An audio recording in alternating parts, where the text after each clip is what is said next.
Екінші матрица бұл жұмақтан шығу деп аталады.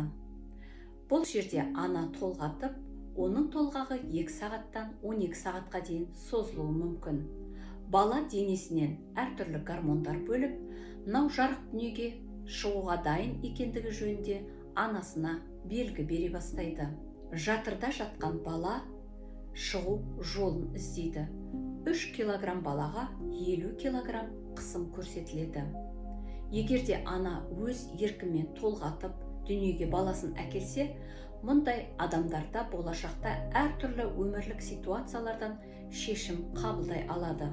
Ал егерде ана кесарево арқылы босанатын болса, мұндай балалар болашақта шешім қабылдай алмайды. Егерде анасы ұзақ толғатып қалса, мұндай балалар жертва состояниесіне түсіп, оған әр уақытта агрессор дайын болады.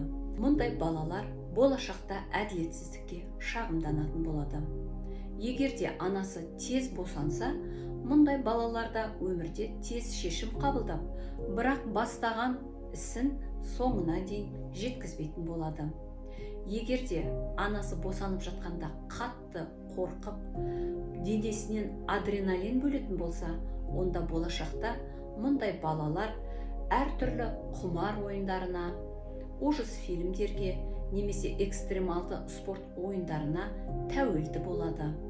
Ал егерде әйел босанып жатқанда оған стимуляция жасаса, мұндай балалар мені түртпектемесе, мен еш нәрсе жасай алмаймын деген программа жүре бастайды. Осы екінші матрицада бала депрессияға түсуі мүмкін, және онда шарасыздық, үмітсіздік және өзін өзі кінәлау сезімдері пайда болады.